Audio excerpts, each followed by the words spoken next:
Welcome to the Running Library. Today we're breaking down the key ideas from High Output Management by Andy Grove. Let's get into it. Most managers aren't failing because they don't work hard. They're failing because they're working hard on the wrong things. Today on the Running Library, we're breaking down High Output Management by Andy Grove, the long-time leader at Intel and one of the most practical books ever written on what management actually is, not status, not personality, not leadership vibes, but the process of getting high output from a team consistently. At a high level, this book is a management operating system. Grove treats a company like a production machine. Inputs go in, outputs come out, and your job as a manager is to design and tune the system so the output is both high in quantity and high in quality. That's why output is the core word here. He's not talking about being busy, he's talking about producing results. Grove's big idea is that a manager's output isn't their personal work, it's the output of their organisation, plus the output of the neighbouring organisations they influence. In plain English, your value is what your team produces and what you help other teams produce. That one definition alone can change how you spend your day. So who is this book for? It's for new managers who suddenly realise their old doer habits don't work anymore. It's for experienced managers who feel like their calendar is full but their team is stuck. It's for founders and team leads who want a clear, repeatable approach to meetings, decisions, hiring, coaching and performance. And honestly, it's also for anyone who works in a team and wants to understand how good management should feel. Who is it not for? If you want a motivational book about charisma, inspiration, or finding your why, this isn't that. Grove's style is direct, sometimes blunt, and very process-oriented. Also, if you hate the idea that management can be taught like a craft, with tools, metrics, and routines, you'll probably resist the whole premise. Now let's get into 6 key takeaways, with concrete examples you can actually use. First takeaway, output is the only scoreboard that matters, and it's a team sport. Grove's definition of managerial output forces a shift from what did I do today to what did my team produce and what did I do to increase that. That means your job isn't to be the hero, it's to build an environment where output happens reliably. Example, say you're a marketing manager. You could personally write the best campaign copy in the company, but if your team can't ship campaigns without you, your output is capped. A higher output move might be creating a repeatable campaign process, clear briefs, a review cadence, a checklist for launch, and defined ownership. Your personal brilliance becomes less important than the system that produces results every week. Second takeaway, leverage is the manager's superpower, and meetings can be leverage, not waste. A lot of people think leverage means delegate. Grove's view is broader. Any activity that produces output for many people for a long time is high leverage. Training someone, setting a standard, improving a process, making a key decision, or aligning 2 teams. These can all multiply your impact. He also reframes meetings. Meetings aren't automatically bad. Bad meetings are bad. A good meeting is a medium for managerial work, exchanging information, making decisions, and resolving cross-team friction. Example, you notice your team keeps making the same mistake in customer onboarding. You could fix each instance manually, low leverage, or you could run a 45-minute training, update the onboarding checklist, and add 1 quality checkpoint, high leverage. The mistake rate drops for months, not hours. And for meetings, if you're holding a weekly team meeting with no decisions, no updates that couldn't be written, and no problem solving, it's probably a ritual, not leverage. But if that meeting is where priorities get clarified, blockers removed, and commitments made, it can be one of the highest leverage hours of your week.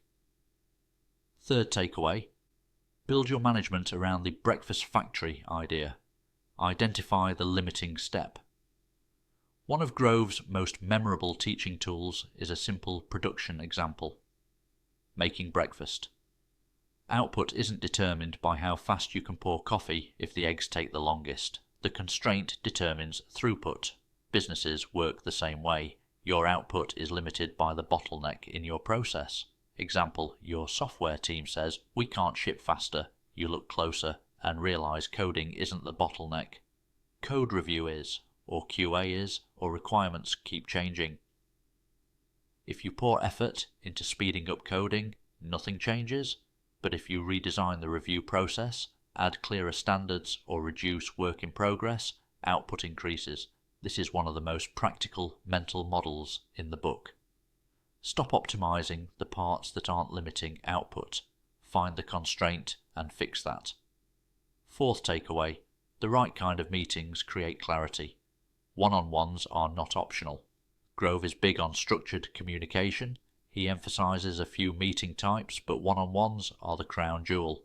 The purpose isn't status updates, it's relationship, coaching, problem detection, and information flow. A good one-on-one is where the employee brings the agenda. The manager's role is to listen, ask questions, remove obstacles, and spot patterns. This is also where you find out what people won't say in a group meeting. Confusion, conflict, burnout, or a quiet but serious risk. Example, a team member keeps missing deadlines. In a group setting they say, "all good." In a one-on-one you learn they're stuck because another team isn't delivering inputs, and they feel awkward escalating it. Now you can intervene cross-functionally, which is literally part of your output as a manager. Also, one-on-ones are where you build trust, and trust is what makes feedback possible without drama. Fifth takeaway, performance is managed through clear expectations, task-relevant feedback, and training, not vibes. Grove pushes a very grounded approach to performance. People need to know what good looks like, get feedback close to the work, and receive training when the gap is skill-based. When performance issues happen, the manager has to diagnose, is it a knowledge problem, a skill problem, a motivation problem, or a mismatch of role. He also emphasizes that training is a core managerial activity, not a nice to have. If you want consistent output, you can't rely on tribal knowledge. Example, you promote someone into a role and assume they'll figure it out. Months later, output is inconsistent. Grove would say that's on the system. Build a training plan, pair them with a strong peer, give them examples of excellent work.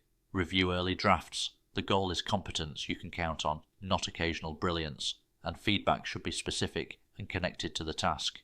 Not be more proactive, but when you hit a blocker, I need you to flag it within 24 hours, not at the deadline. Sixth takeaway, decisions need a process, and dual ladders prevent you from promoting the wrong people. Grove talks about decision making in a way that's refreshingly practical.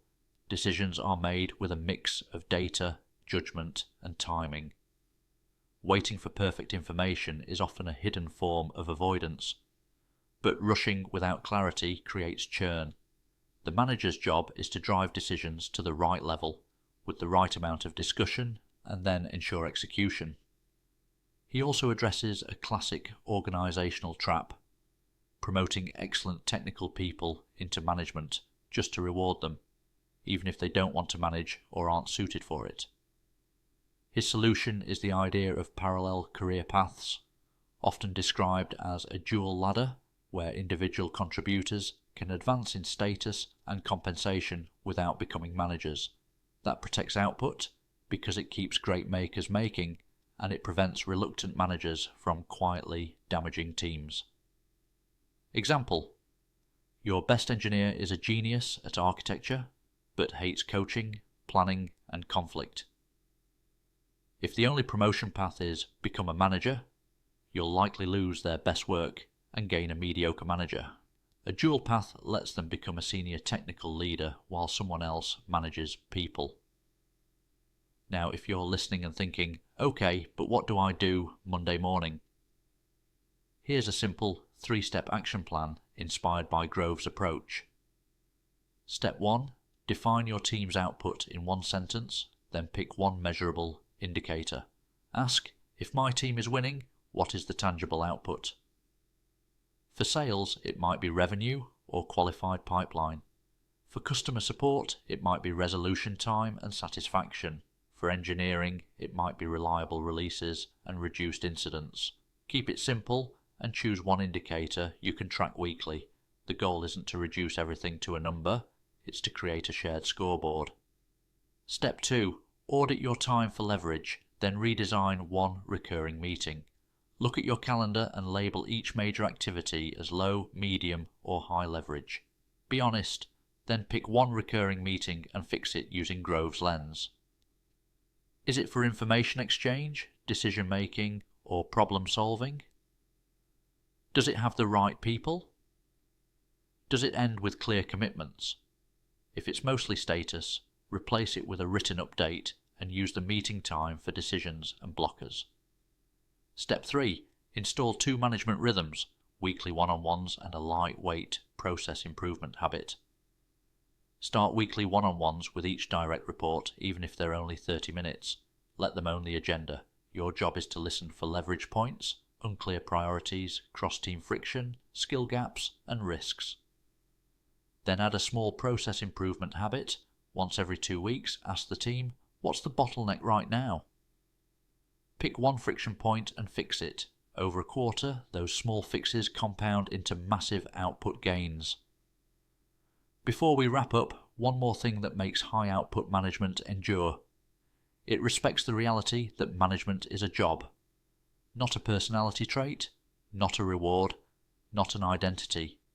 It's a craft built out of decisions, training, communication, and systems. If you're a manager who feels guilty because you're not doing enough, Grove gives you permission to stop measuring yourself by how busy you look and start measuring yourself by what your organisation produces. And if you're an aspiring manager, this book gives you a blueprint before you inherit a calendar full of chaos. To sum it up, focus on output, seek leverage, find bottlenecks, use meetings intentionally, coach through clear expectations and feedback, and build decision and career systems that keep the right people in the right roles. That's High Output Management by Andy Grove. If you want more book breakdowns that turn big ideas into practical tools, this is The Running Library, and I'll see you in the next one. If you found this summary helpful, consider reading the full book, which I've linked below. Subscribe for more key takeaways from powerful books, and feel free to tell me in the comments what book or article you want next.